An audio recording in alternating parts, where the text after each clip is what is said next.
Can you hear me now? Yes. Yes. Well, where are you actually now? Where are you? In the near of Munich, in the south of Germany. Oh, okay. Yeah. So just like saying, the film's fantastic. Still feeling the adrenaline now. It's a very tense film, very tense piece, isn't it? But no one was applauding. Is it normal? No, you missed it because it's.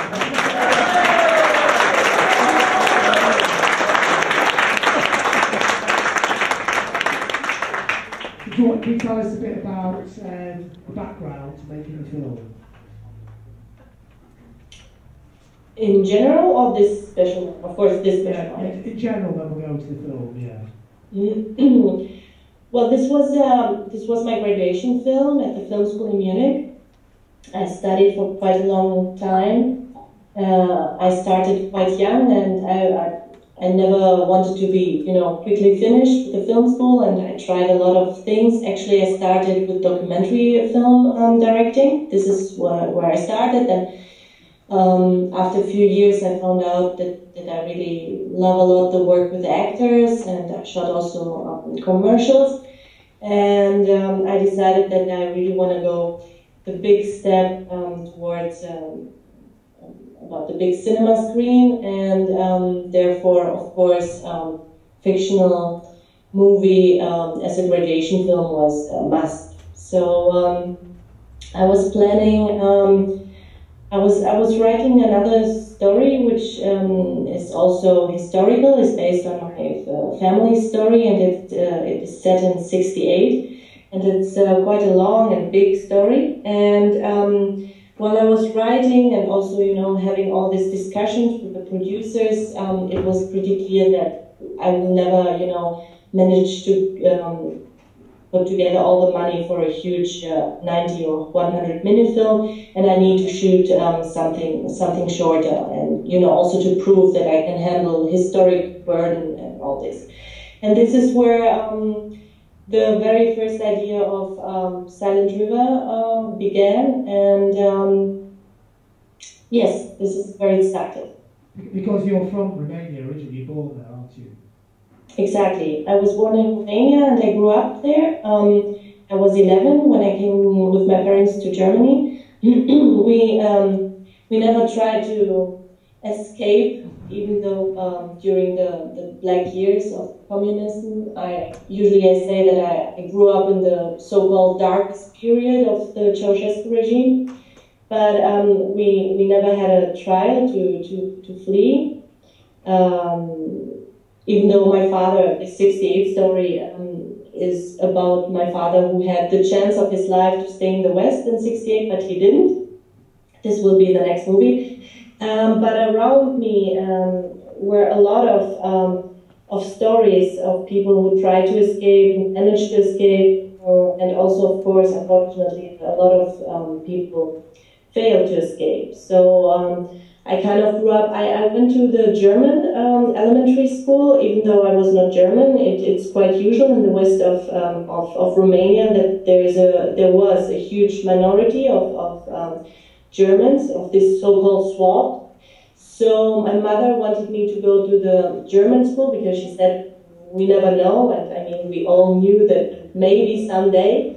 And this is why I grew up in a very special community, this German community. And of course, these Germans had a lot of, let's say, even more reasons and more attraction to try to get over the border, because they had relatives in the West, relatives who might help them and all this.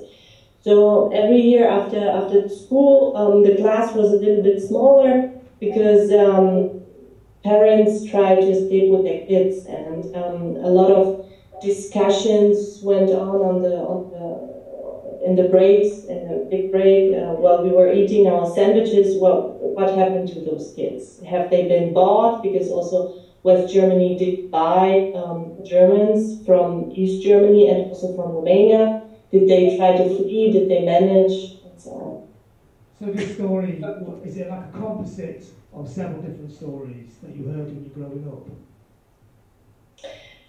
I started writing after very intense experience with a quite close family friend.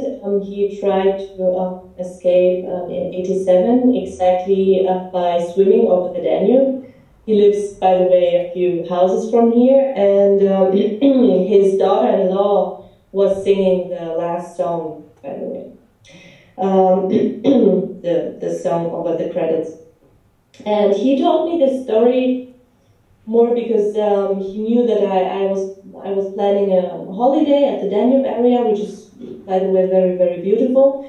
And he was telling me, maybe you check out the spot. It was between two little villages where I, back then, in '87, went in the Danube. And I was like, what? Okay, you have to tell me about it. And then he started, and in '87, he and a friend of him, they had this plan. They made a huge plan out of it. They tried for for months.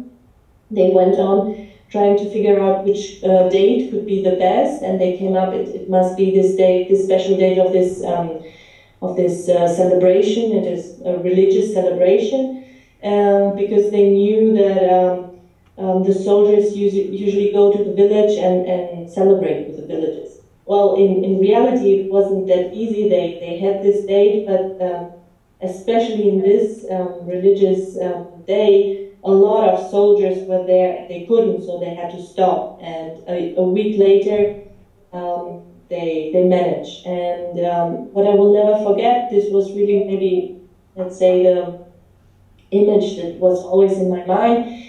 He told me then, after this whole procedure of achieving the border, because it was very, very hard to achieve the border if you didn't have the papers and you didn't have a reason. At any point they stop you and ask you for a reason, why do you have to be at the border?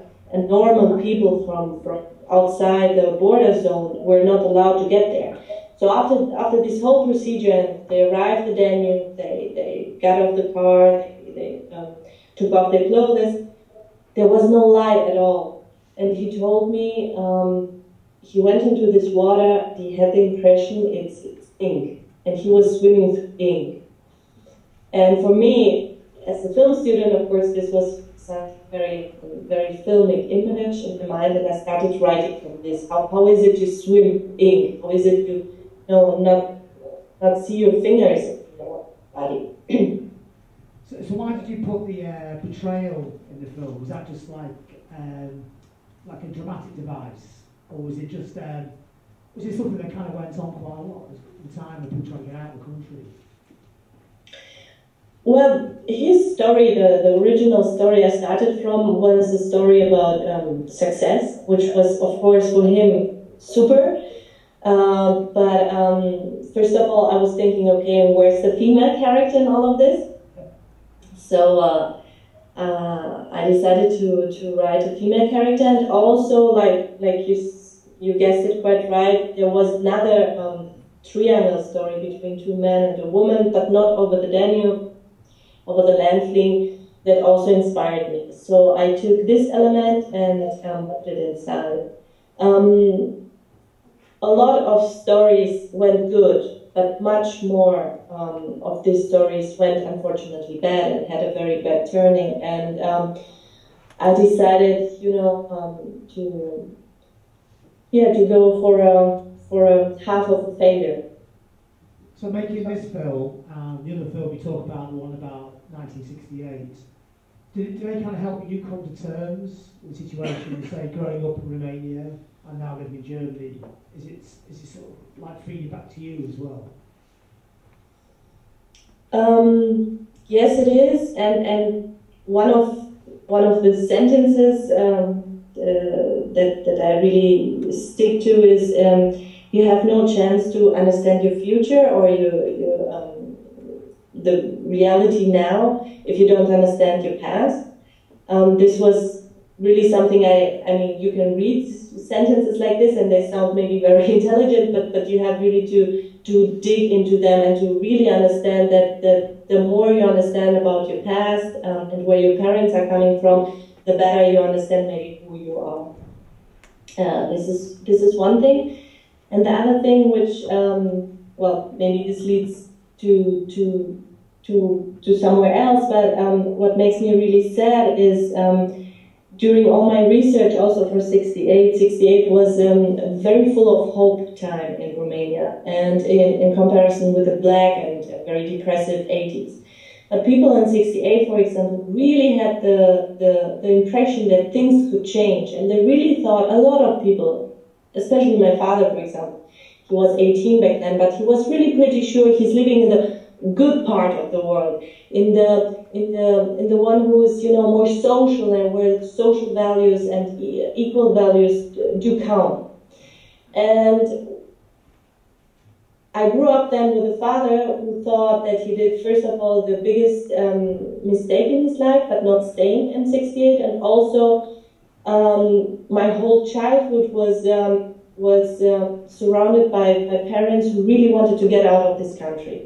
And so for me, I never questioned why should we leave. I always wanted to leave. Also because, you know, Germany was some kind of golden image that I had in my mind. But now, going back and seeing that a lot of people really believe that there might be a good chance to have a good life there, makes me really sad, because nowadays what happens in Romania, it's such a cruel and eating each other capitalism, and everything they dreamed of this equal society and this freedom, they have only the people who, you know, left Romania and live now in the Western countries do have it. And this makes me really sad, because it's not that easy. People really had high expectations, and again and again and again they were not fulfilled, especially after 1990. But yeah, this is another thing. So when you went back to make the film, it's quite interesting watching the village in the background, the roads. I'm just wondering, is it actually exactly the same as it was like 25 years ago?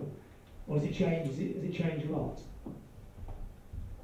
Pretty much. We had, I mean, it stayed really pretty much. We had, of course, problems with all these satellites, you know, because all the houses do have the satellites.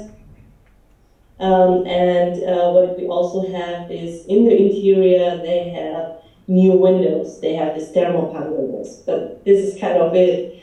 The rest really stayed the same, because the people, even though, you know, the capitalism came to embrace them, they didn't have the money to embrace the capitalism. And so things really pretty much stayed the same. What kind of problem, for example, we had when we had the celebration? We, of course, didn't have money to pay them all. These were not, this were volunteering people from the village.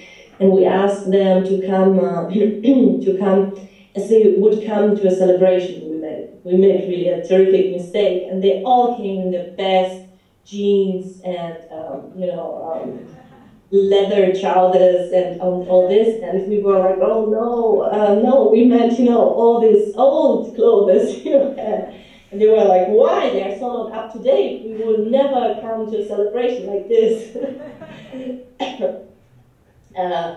This is maybe, let's say, how the 21st century came into this village, but from here to there, you see newer cars, but it's kind of it. Time stands still there, especially in the villages, not in the big cities. I mean, if you see Bucharest, it's completely, it's a metropole, like, can easily be compared with Berlin, but not the little villages. So the film was a joint German-Romanian venture, so how does that work? It worked pretty good, even though for a short film it's not very usual. For a short film, usually you try to put together all the money and all the budget from one country. But it was very obvious, it was a pretty much Romanian story and financed only by the Germans. We said, okay, why shouldn't we try? And it worked out very well. The company, the Romanian film company, is the company I already contacted for my feature. And I told them about this short that I want to shoot in between. They said, please let us read. And I said, yeah, but I was still interested in shorts. And they said, yes. In Romania, it was amazing for me because in Germany, you know, bigger companies would never, ever, you know, make their fingers dirty and to shoot another short. But in Romania, there's another attitude towards this because they don't care how you make the money. The important thing is that you make money, and you can make money out of shorts in Romania because there's a bigger shorts industry than maybe in Germany. So we had like 70% of the budget coming from Germany, and then we applied to the only Romanian fund that they have, and we got the money because they were also interested in putting money in a project that got, you know, more than half of the financing. And I made only really good experience. The producer from Germany he's married to a Romanian woman, and so he spoke pretty well Romanian. The Romanian producer didn't speak very well English, but they had a common language, and the contracts worked. And it was a very Balkan style shooting, and you know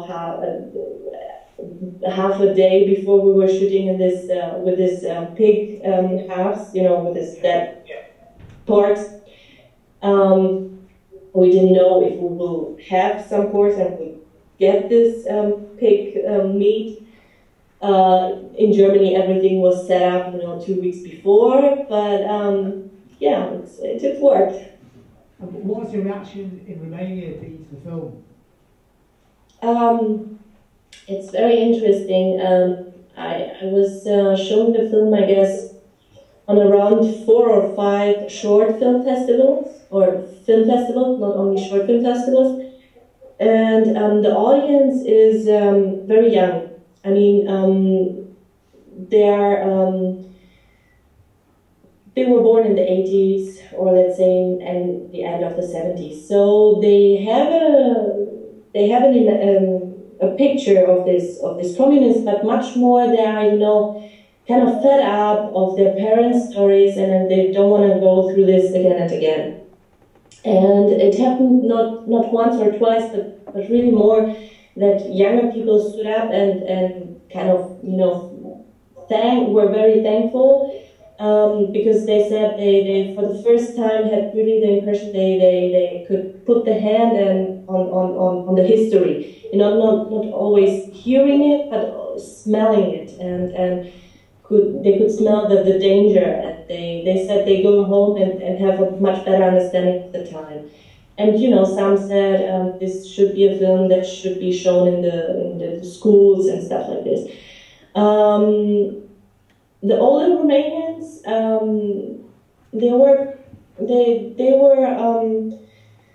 they had this frustration in them that they have all these stories that they have to live through and to go through in their past, and no one listens to it anymore, especially their kids. They don't. So they said a lot of times, yeah, it's a good movie, but we don't think that someone cares for it anymore.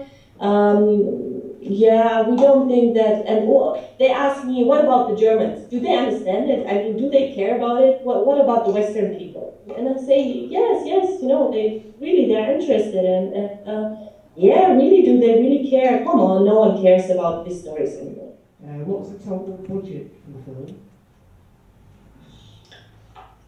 It was something like between 110 and 120,000 of euro. Which is quite a lot for a short. But in this 120, there's been a lot of non-financial support from Romania, from a post-production company. So I think cash was a bit less than 100,000. Okay. Was it actually filmed in the Danube? Somebody wants to know if it was filmed in the Danube, or do you think the river was a prop? He wants to know if that was the Danube. No, it wasn't. The Danube is still a border between the European Union as Yugoslavia, or former Yugoslavia, but Serbia, which is the border, is not in the European Union. So it would have been impossible to shoot there. Also, the Danube is really dangerous. It's got a lot of Currents. how do you say? Currents. Yeah, currents that you've seen under the credits. And no insurance, would have insured our actors to swim the Danube. And we also had a very good reason to spend the money in Germany, as we had German money, and we had this thing that we had to spend the German money in Germany. So the Romanian Danube is a German lake in the. How was it lit, John? How was it lit? You want to know what lake it is? How was it lit? Oh, you want to know how we lit? Which thing? You mean in the river, the lake? The other shot, where you see all the... Oh, you mean the helicopter shot, right? How do you like How was that lit? Lit by Yeah. light? Or how did you shoot it? Yeah. both? Yeah, they want to know how you shot it and how you Okay, lit it. oh, Yeah. oh, whatever. It's of course not a helicopter, and it's in post production. It's a VFX shot. It's we went on a ladder that much high that we could, and then we zoomed out. How did you like it? And the lights. How did you like the swimming scenes? We built a platform that was something like 25 meters long, and from this platform we had we made a whole light constellation, a whole construction, and we had some diffuse light, indirect light. So the actors had plus 5 meters there, and at the end, so they had some kind of a distance of 30 meters that they could swim, and then we turned the camera and they swam in the other direction. This is how we did it, because for me it was very, very important to not have lights set up after each shot. I said once we are in the water with the actors and with the camera, and this is a huge act. Every time it's been a huge act. We can't go out every 5 minutes or every 10 minutes. We have to stay in the water, and this is also how we shot. And except this huge God's eye shot, everything is really the camera with the actors together in the water, and never leave the actors. Was the whole shooting style. That the camera is always in move with the characters, always with them, breathes with them, is anxious with them, lives with them through all these emotions. Okay, one more question? One of there, John. I've got two, but quite quick. One was, what was the most difficult thing? What you thought that was, in the cut, was the most difficult thing in the whole process? What's the most difficult thing about making the film? Yeah, what you thought was the most difficult thing. And the second one was, what's the one thing you'll take from this into the next project you're going to have the experience from? He wants to know what was the most difficult part of making the film, and the second part of the question is, what do you take from this project into your next project?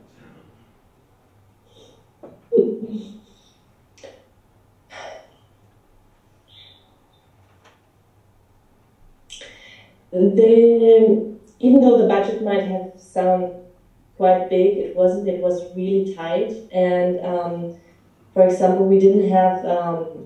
I wanted to have fog on the Danube. First of all, it's very realistic that at night a lot of fog is built up, and also because I found it quite unrealistic that they don't see the boat, even though it was really dark and we have this ink thing and all this, and the boat might not have lights. I don't get why, if there isn't fog, why they don't see the boat or the boat don't see them. So fog was really very huge thing. But on the other thing, it was a very, very huge thing production-wise, and the production boys told me, we need a whole special effect team and we have never ever money for this. So we ended up with having plates that you can put fire on, and it does dust. No, not dust. It burns. Sorry, it's not fog. It's fuel. Smoke. Thanks. Yeah. So just one of this plate was €9. And we really ended up fighting about a fifth or a sixth plate for €9 because we didn't have this money anymore. And what we then did, and this was really a lot of tension for me, because I don't like, when I'm on the set, I really want to stick with the actors, and I don't want to, have fights about €9 plates or not. And what we did then is sometimes we had fog, sometimes we had this smoke, and sometimes we didn't have anything. And we did it in the post-production. And you can never fix it in the post-production. This is a big sentence that I learned. You simply can't. Everything a lot of things, technical things you can do, but there will always remain some kind of mistake. And the most you can manage on the set, the best it will be. So one of the things that I really learned is try to do really every possible trick on the set, and try to get as good material back home to the editing room as you can. And the second thing is, but this was not really a problem, even though the whole production was around this. Problem was me being in the 8th month of pregnancy, and they were all, kind of panicking that maybe something would go wrong. My family planning is now has come to an end, so I'm very happy with having 2 kids and also able to do films. I think this is it. But probably the production would put me to sign that I will, not shoot pregnant anymore. And the second part of my question is, what do you take from this film to your next project?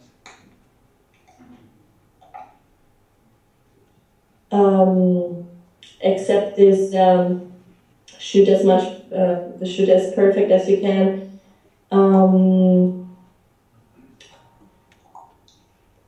I guess, I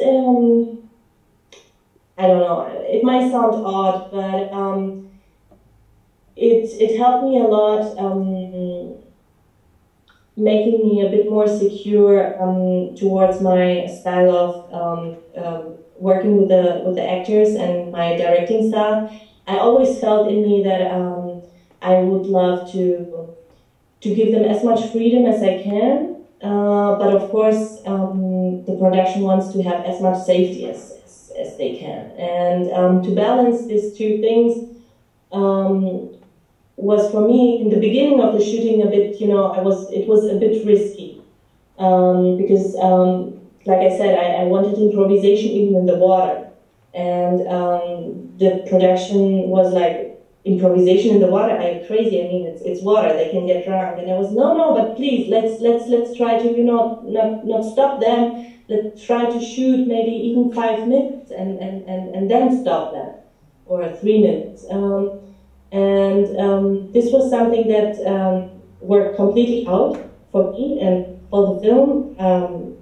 I mean, you have to tell me it's realistic. It sounded realistic for you and it looks realistic, but for me, the more freedom I was giving to the actors, the less I did intervene, the better it went and the more naturalistic it came. So probably, like in every film, you gain more experience, and this is something definitely that I learned out of it, to trust my instincts much more, because usually the instincts are right. Okay, that's all the time we got for. So like I say, it's a really fantastic film. I really enjoyed it, and a really good interview as well, really interesting. So round of applause, everybody.